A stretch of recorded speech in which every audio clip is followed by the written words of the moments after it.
Bem-vindos e bem-vindas a mais uma videoaula do nosso curso de Design de Jogos Educacionais daqui da EduTech. Começando hoje com muito estilo a nossa unidade 2 do curso, cuja videoaula vai guiar as nossas atividades, tanto da unidade 2 quanto da unidade 3. E esse é um momento muito importante do nosso curso, porque é agora que a gente vai começar a arregaçar mais as nossas mangas para colocar mais a mão na massa.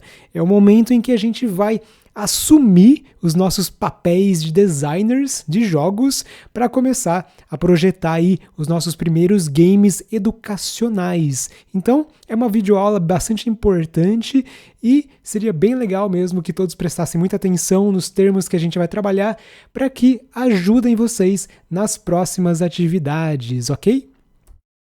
E começando, já falando desse universo de games, nada melhor do que a gente trazer aqui, destrinchar um termo que é comumente utilizado nesse universo dos jogos, que é o mod. O que é mod, Rogério? Basicamente é a abreviação de modificação. É um termo bastante utilizado mesmo nesse mundo dos jogos, que se trata de quando o desenvolvedor se propõe a realizar uma ou mais modificações em alguns aspectos dos jogos, podendo ser a aparência, podendo ser a mecânica, os pontos, até mesmo a tecnologia pode estar envolvida ou a narrativa, pensando aí na tétrade elementar lá do Jesse Shell que a gente já estudou. E também é muito importante pensar nessa possibilidade de modificação como uma maneira de aumentar o fator de replay quando a gente consegue dar uma sobrevida para o nosso jogo. Por exemplo, imagina que a gente já terminou de jogar um jogo lá, Mario. Aí vai um desenvolvedor, alguém faz uma modificação do jogo e aí a gente tem esse interesse em ver de novo esse jogo para tentar ver o que foi feito de novidade, de experimentar, e assim a gente vai ter uma sobrevida aumentando o fator de replay. Também muitos desenvolvedores usam o mod, essa técnica, como forma de autoexpressão, até mesmo, como a gente vai ver, alguns exemplos logo mais de aspectos artísticos, estéticos, como uma forma de colocar a identidade do desenvolvedor ali dentro do jogo. E também o mod é muito utilizado para acessibilidade. É quando nós temos um jogo feito sem pensar, num público que precisa de mais alguns aspectos ali de jogabilidade que possa atender às suas necessidades, como por exemplo para cegos ou pessoas surdas, e aí trabalhando uma modificação do jogo é possível com que haja essa inclusão desse público-alvo, como por exemplo jogos como Guitar Hero ou aquele Doom, aquele jogo de tiro. Já vi, por exemplo, casos desses jogos que foram modificados para atender pessoas que têm deficiência visual, por exemplo. Dentro desse artigo aqui do Sanches e Lumbreras, que eu estou colocando nas referências, tem algumas descrições nesse sentido. E essa técnica começou a ser muito utilizada durante as décadas de 80 e 90, quando os estúdios passaram a oferecer ferramentas próprias de mods dos próprios jogos. Isso permitindo, de novo, que houvesse ali uma maior sobrevida, aumentando a popularização dos seus próprios títulos. Então, mostrando aqui, temos alguns exemplos como o Doom, que eu comentei, que também já foi feito algumas experiências com mod, a introdução dessa personagem super fofinha, a Isabel, que vai ali concedendo algumas munições para o jogador, vida e etc. E também, para quem conhece a franquia do Resident Evil, temos alguns mods da substituição de alguns personagens por personagens muito carismáticos, como o Thomas the Train, que passou a substituir um personagem que é muito forte, um monstrão assim, e ao invés dele tem esse trem aí que te ataca, enfim.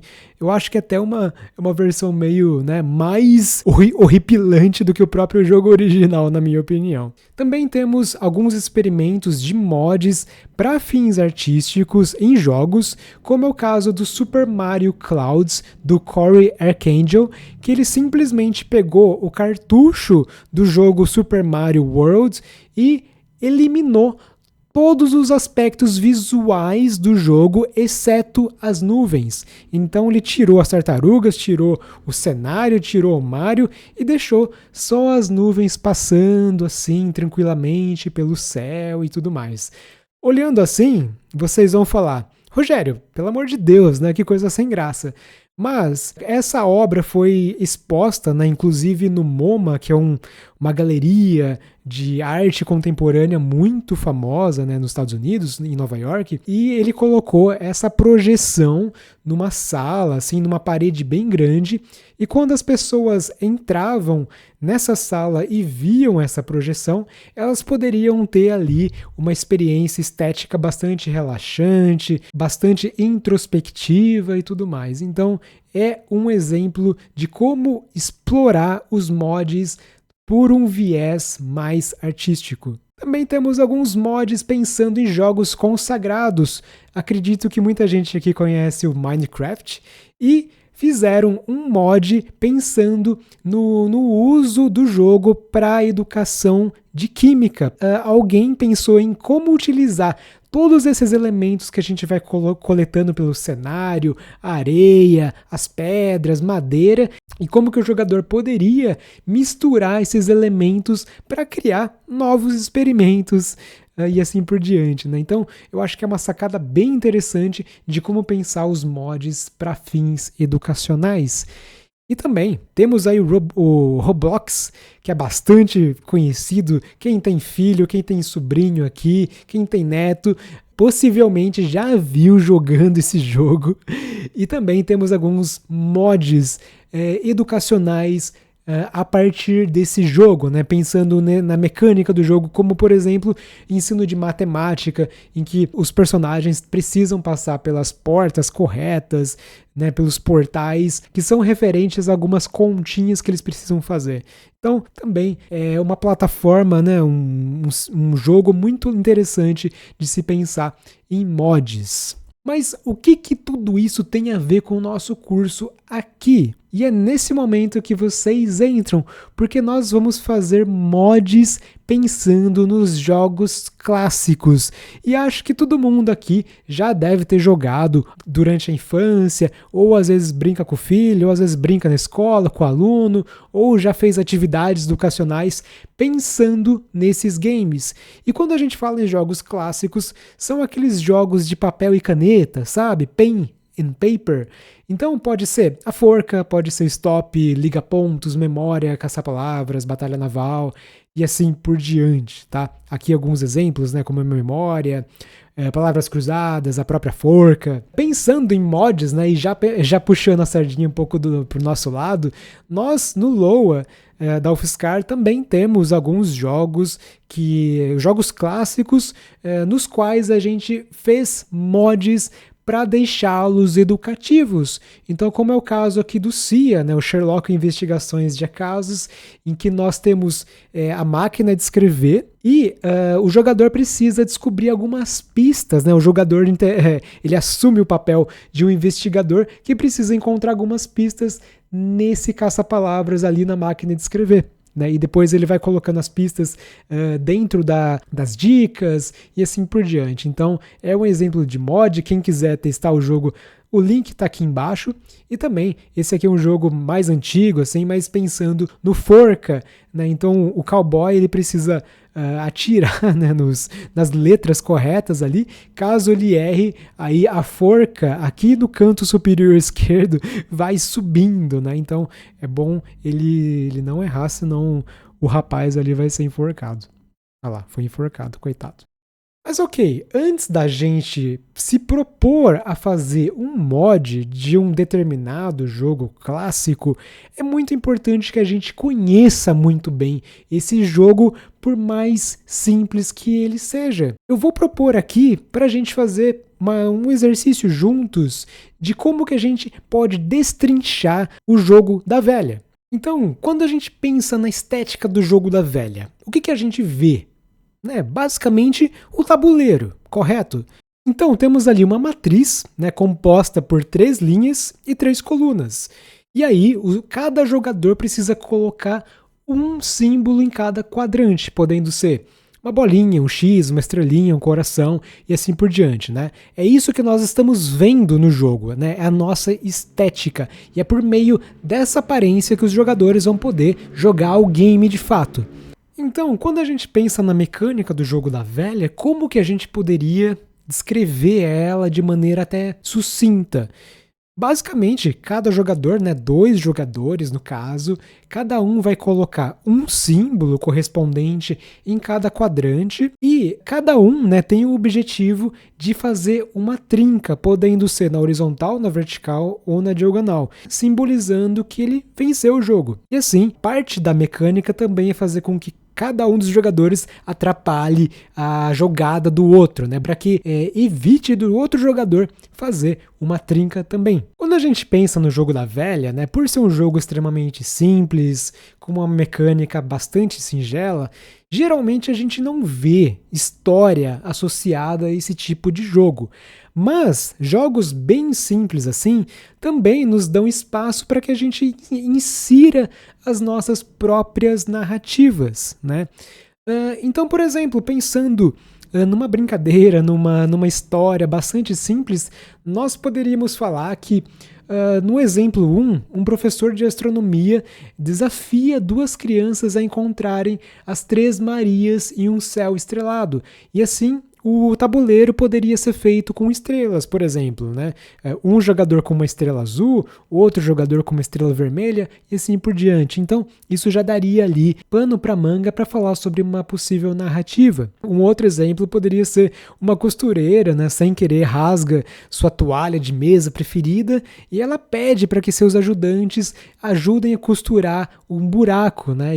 E assim a costura poderia ser feita com 3 botões sendo feitos ali, né? E a linha passando por esses 3 botões, né, sinalizaria que o jogador venceu, que ele conseguiu realizar a costura. E assim, o costureiro que for mais rápido, que fizer essa costura, ganha um presente. Então, só um exemplo de uma narrativa bem simples que poderia ser associada a um jogo simples como esse.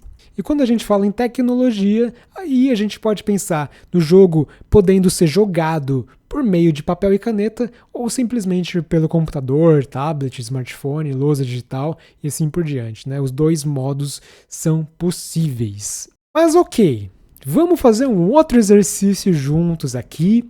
Vamos pensar em criar um mod para o jogo da velha. Vamos pensar que o nosso conteúdo educacional vai ser para a disciplina de língua portuguesa e a gente está estudando morfologia, tá? Justamente para ajudar os estudantes a compreenderem a estrutura das palavras formadas por 3 letras, considerando vogais e consoantes, tá? Vamos supor que esse vai ser o tópico da nossa aula. Então, o nosso público-alvo vai ser alunos em processo de alfabetização e a tecnologia vai ser de computador ou tablet. A mecânica vai ser muito simples. A gente vai pedir para que os jogadores formem palavras a partir de 3 letras, com a adição de tempo de 5 minutos e pontuação, né? Vejam que esses elementos não existem no jogo original do jogo da velha, e aí a gente está adicionando essa nova mecânica. Então os jogadores vão ter que trabalhar com letras para formar palavras e vai ter adição de tempo e pontuação. Cada jogador vai ficar responsável por assinalar uma vogal ou uma consoante. E aí ganha um ponto quem conseguir formar uma palavra primeiro a partir de 3 letras colocadas no tabuleiro. Aí na partida seguinte, né, os jogadores podem inverter seus papéis, sendo que um fica responsável pelas vogais e o outro responsável pelas consoantes. Vence a partir daquele que conseguir formar o maior número de palavras dentro do tempo limite de 5 minutos. E aí a estética poderia ser uma mesa de investigações com recortes de letras espalhadas, né, um relógio de bolso, máquina de escrever e pontuação. A história também poderia ser algo bem simples. Eu pensei numa história bem maluca em um ladrão que roubou o mais antigo dicionário de língua portuguesa da Academia de Letras lá em Portugal. E fissurado em charadas morfológicas, o gatuno deixou uma pista informando que somente palavras de 3 letras para que ele possa receber, né, o dinheiro, né, algo que ele quer em troca ao próprio dicionário antigo da língua portuguesa lá da Academia de Letras. O chefe da polícia, encasquetado com um dilema, solicita a seus 2 melhores investigadores que encontrem o maior número de pistas possível e aquele que encontrar mais palavras receberá um aumento, um din-din a mais. Então, vamos lá, gente, mãos à obra porque o tempo está correndo. Esse seria o nosso cenário, a nossa tela do jogo. Vocês podem ver aqui no canto superior esquerdo temos a pontuação, temos o reloginho com o tempo, e temos o próprio jogo da velha, que vai ser no caderninho. E aí, começou, gente! Então o primeiro jogador vai colocar ali a letra A, a vogal A no centro do tabuleiro, o outro jogador vai colocar a letra L, o jogador número 1 vai colocar o I ali no cantinho do tabuleiro, o jogador 2 vai colocar o B, o jogador 1 vai colocar o O e deu boi! Deu boi, gente! Ixi, aí o jogador 1 fez um ponto ali no nosso placar, ali no cantinho superior esquerdo, e é isso, tá? E assim por diante, os jogadores vão invertendo seus papéis e vão jogando até que o tempo máximo de 5 minutos se esgote. E basicamente é isso que nós gostaríamos muito que vocês fizessem para essa atividade 2.1 da nossa unidade 2 do curso. Então, vocês basicamente podem escolher um jogo clássico, pode ser um jogo da velha, pode ser uma palavra cruzada, pode ser uma forca. Se vocês quiserem, pode ser um dos nossos jogos lá do nosso laboratório. Vocês podem propor uma nova fase pensando em algum dos nossos jogos, como naquele jogo do Caça-Palavras, temos o Em Busca do Santo Grau, que ele tem diversas fases diferentes. Se vocês quiserem, vocês podem propor um novo módulo, uma nova fase para cada um desses games que nós temos, tá? E aí, vocês vão pensar no mod. Quais outros aspectos que vocês gostariam de trabalhar nesse jogo, né? Levando em consideração cada elemento da tétrade elementar, como a história, a estética, a mecânica e, o mais importante, atribuindo um objetivo educacional. Que tópico que vocês gostariam de trabalhar por meio desse mod de um jogo clássico ou de uma modificação de um dos nossos jogos lá do Loa. E aí a entrega seria um texto explicando as principais características do jogo proposto, né? Imagens são muito bem-vindas e vocês vão falar quais são as principais modificações que vocês pensaram para tornar o jogo mais interessante, né? Pensando numa nova mecânica, numa nova estética e também pensando no objetivo educacional. Aí vocês vão criar um novo tópico para o nosso fórum da atividade e aí vocês podem conversar, vocês podem fazer um brainstorm e um membro